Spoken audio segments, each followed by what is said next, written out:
ভাগৱতে বাসুদেৱ ভাগৱতে বাসুদেৱ কৃষ্ণ কৃষ্ণ। পঞ্চম খণ্ড অজামিল উপাখ্যান প্ৰথম অধ্যায় কৃষ্ণ। এ জয় জগন্নাথ অনাথৰ বন্ধু মাধৱ মুকুন্দ ৰাম ৰাম ৰাম। অ হৰিৰ নামৰ শুনিয় মহিমা সাৱধান পৰিচিত।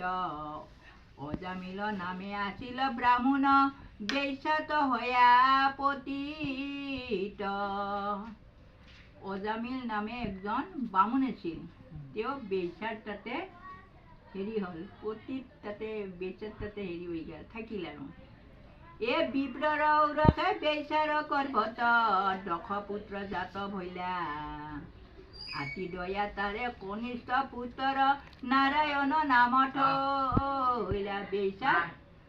বেশ্যাৰ গৰ্ভত হেৰি কি বুলি কয় 10টা পুত্ৰ জন্ম পালা। কনিষ্ঠ পুত্ৰটোৰ নাম নাৰায়ণ থলা।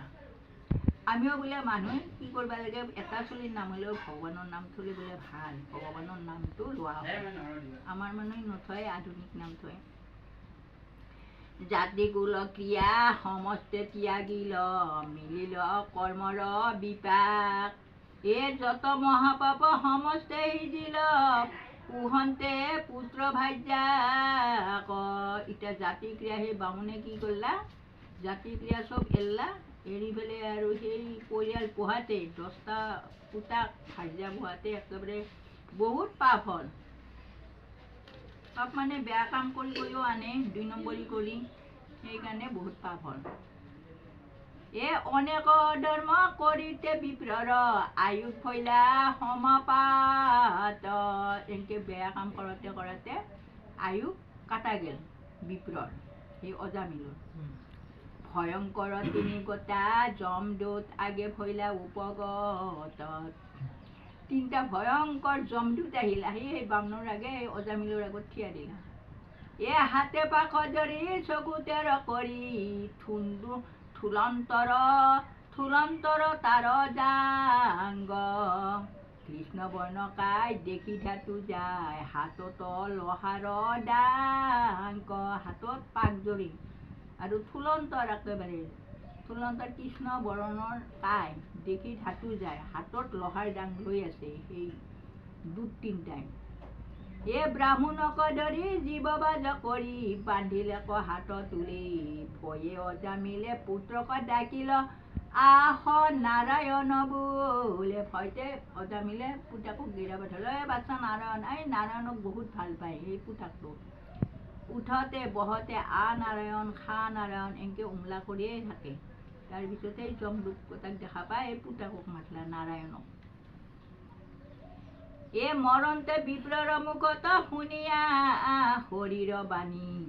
প্ৰভুৰ নাম লয়ে বুলি খেদি আহিলা বিষ্ণু দূত 4 প্ৰাণ। যেতিয়া পঢ়াৰ সময়ত নাৰায়ণ নাম ললা, 4টা যমৰ দূত আহি খেদি আহিল। এ যমৰ দূতক খেদায়া বিপ্ৰৰ কাটিলা বান্ধ হাতৰ। কোন তুমি হব বুলিয়া পুছয় দৰিয়া যম কিংকৰ। তাৰপিছত সেই যমদূত 3টা খেদলা, খেদি পেলাই হাতৰ বান্ধগিলান কাটলা, কাটি কৈছে তোমালোক কোন নিবা আহিছা। এ খবৰ সুন্দৰ চাম কেলে বৰ পীত বস্ত্ৰে আতি ৰঞ্জে। চাৰিও প্ৰসন্ন বদন মণ্ডল পূৰ্ণ চন্দ্ৰমাক গঞ্জে। ইমান ধুনীয়া সেই দূত 4টা, সেই 4টা দূত আকৌ বিষ্ণুৰ দূত, ধুনীয়া মানে প্ৰভুৰ নিচিনাই দেখি। পদ্মপত্ৰ সম আয়তলোচন ভ্ৰৱ যোগে কৰে কান্তি। এ নাহাতিল ফুল অধৰৰ তুল দন্ত মুকুতাৰ পান্তি। একজেক্ট তাৰমানে ভগৱানৰ নিচিনা ৰূপ এই বিষ্ণুৰ দূত 4টাৰ। এ শিৰত ৰত্নৰ কিৰীটি কৰ্ণত মকৰ কুণ্ডল জ্বলে। 4 অজানু লম্বিত পদ্মৰ মালা সভা কৰে গলে। 4ৰে অজানু লম্বিত পদ্মৰ মালা সভা কৰে এই দূত 4টাৰ। হিয়াত বিচিত্ৰ ৰত্নে বিৰচিত গজ মুকুতাৰ হাৰ।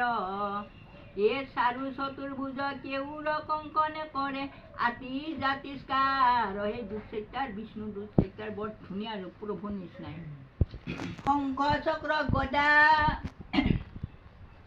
পদ্ম সাৰংগ ধনু সবে ধৰি আছা হাতে।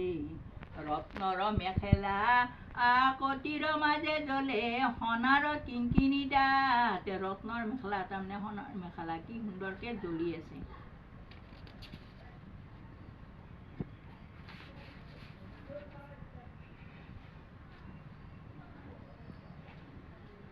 পৰিকৰ সম উৰু নিৰুপম পাৱনৱ পদ্মকোশ।